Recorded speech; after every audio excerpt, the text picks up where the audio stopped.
Kalian sudah tahu belum? Bagaimana cara membuat naskah dinas yang bisa dikirimkan melalui aplikasi Serikandi? Ternyata, nggak boleh sembarangan mengirim naskah dinas dalam aplikasi Serikandi. Karena terdapat beberapa aturan yang harus disesuaikan sebelum mengirim surat melalui aplikasi Serikandi. Kalau kalian nggak mengikuti aturan yang berlaku dalam penggunaan tata naskah dinas, bisa jadi suratmu bakal error dan tidak bisa ditandatangani. Nah, kali ini kita bakal ngasih tahu nih, gimana sih surat yang bisa dikirimkan melalui aplikasi Serikandi? Yuk kita bahas. Sebelum kalian membuat surat atau tata naskah dinas, pastikan kalian berkunjung pada fitur template naskah. Ketika kalian klik fitur template naskah, akan terdapat daftar template naskah. Di sini, aplikasi Serikandi menyediakan beberapa template naskah yang sudah disesuaikan pada aplikasi Serikandi dan juga sesuai dengan aturan yang berlaku. Jadi, pastikan kalian berkunjung dan mencari jenis naskah apa yang akan kalian buat. Di sini terdapat beberapa template naskah yang cukup banyak. Sebagai contoh, kita akan ambil template naskah berupa jenis naskah surat undangan. Nah, pada bagian kanan terdapat file dan juga aksi. Nah, pada menu bagian aksi, kalian bisa melihat keterangan yang ada pada template naskah ini, seperti jenis naskahnya dan juga paramen serta keterangannya. Nah, di sini ada beberapa paramen yang tercantum dalam template naskah, disertai dengan keterangannya sekaligus. Nah, yang perlu kalian tahu dari paramen ini adalah variabel yang digunakan untuk mengisi beberapa bagian surat secara otomatis, seperti nomor surat, tanggal surat, nama pengirim, dan lain sebagainya. Sehingga hal tersebut mempermudah kita dalam pembuatan tata naskah dinas di aplikasi Serikandi. Nah, setelah pada kolom aksi, akan terdapat kolom file. Ketika kalian ingin mendownload jenis naskah yang kalian inginkan atau template naskah yang kalian inginkan, kalian tinggal mengklik pada kolom file ini. Seperti contoh surat undangan ini. Ketika kalian klik simbol kertas yang berhuruf W ini, otomatis akan terdownload.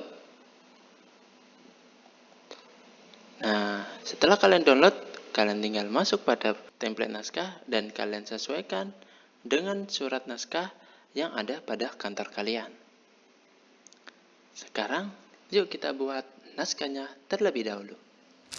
Oke, kali ini saya sudah menyiapkan satu buah contoh surat undangan dan juga template naskah dinas yang sudah kita download dari aplikasi Serikandi tadi.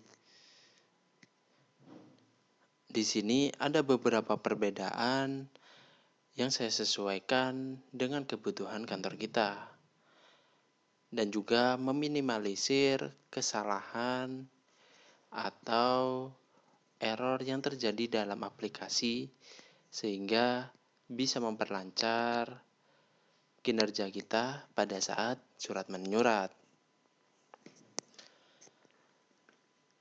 Pada template tata naskah dinas yang sudah disiapkan di Serikandi akan ada tampilan seperti ini dengan kop surat yang masih kosong, nomor naskah dengan template paramennya tadi, tanggal naskah, sifat, perihal, jabatan tujuan, dan juga isi.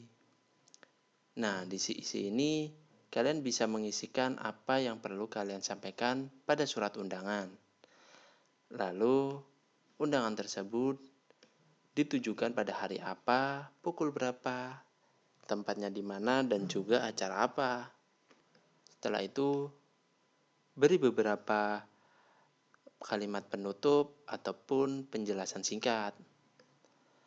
Nah, pada bagian akhir, di sini ada paramen jabatan pengirim, tanda tangan pengirim, nama pengirim, dan juga NIP pengirim.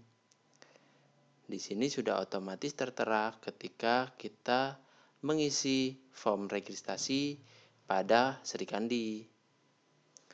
Lalu pada kolom tembusan ini bersifat kondisional.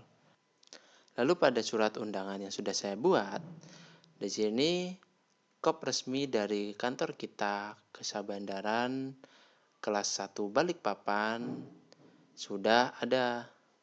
Sehingga untuk segala surat yang masuk di Sri Kandi diharapkan menggunakan kop surat yang sudah ditetapkan pada kantor kita. Lalu pada nomor surat, di sini saya meminimalisir kesalahan atau error sistem pada Sri Kandi, sehingga saya menambahkan pada saat surat dibuat secara manual. Lalu pada bagian tanggal begitu juga. Klasifikasi di sini, karena tidak ada klasifikasi khusus pada surat ini, maka saya kosongi. Lalu pada lampiran ini diisi manual, yaitu berupa satu berkas. Lalu pada bagian perihal, di sini saya isikan secara manual lagi. Lalu untuk tujuan atau jabatan tujuan, di sini saya isi secara manual. Karena terkadang terdapat beberapa tujuan yang tidak ada dalam aplikasi Sri Kandi, sehingga perlu dimasukkan secara mandiri. Lalu pada isi di sini terdapat isi surat yang sudah saya siapkan dan juga kegiatan yang akan diselenggarakan. Lalu pada bagian akhir sedikit penjelasan dan kata penutup. Lalu pada bagian bawah di sini untuk jabatan pengirim saya masukkan secara manual. Karena jabatan pengirim terkadang ketika diwakilkan atau atas nama tidak tercantum pada aplikasi Sri Kandi. Sehingga saya masukkan secara manual dengan mengetik sendiri. Nah, lalu pada bagian tanda tangan pengirim yang nantinya akan berupa barcode ini terdiri dari logo dolar, tanda kurung Kurawa, TDD, underscore, pengirim, dan tutup Kurawa. Untuk tanda tangan pengirim atau TTE ini diperlukan 6 spasi menjorok ke dalam dari garis lurus antara jabatan pengirim dan juga nama pengirim. Karena pada saat dimasukkan dalam aplikasi Sri Kandi, nantinya barcode yang dibuat pada tanda tangan pengirim ini akan pas satu garis lurus dengan jabatan pengirim dan juga nama pengirim ketika dikasih 6 spasi.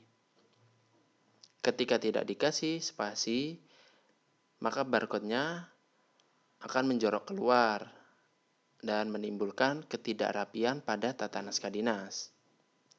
Lalu pada jabatan pengirim dan juga NIP, saya masukkan secara manual karena meminimalisir kesalahan atau error sistem. Lalu di sini terdapat tembusan yang sudah saya siapkan juga. Jadi pada tata naskah dinas ini yang diberikan template di aplikasi Sri Kandi, tentunya tidak semua bisa kita contoh. Kadang ada beberapa bagian yang perlu kita betulkan atau kita perbaiki dan kita sesuaikan dengan kebutuhan di kantor. ketika surat telah dibuat sesuai dengan template naskah dinas dan juga sesuai dengan aturan tata naskah dinas, maka surat tersebut siap dimasukkan dan ditandatangan secara elektronik di dalam Srikandi, yang nantinya juga bisa dikirimkan melalui Srikandi. Semoga video ini membantu teman-teman semua, terutama yang baru mulai pakai Srikandi. Kalau kalian masih bingung, tulis pertanyaan di kolom komentar. Jangan lupa like, share, dan subscribe, biar gak ketinggalan tutorial berikutnya. Dah.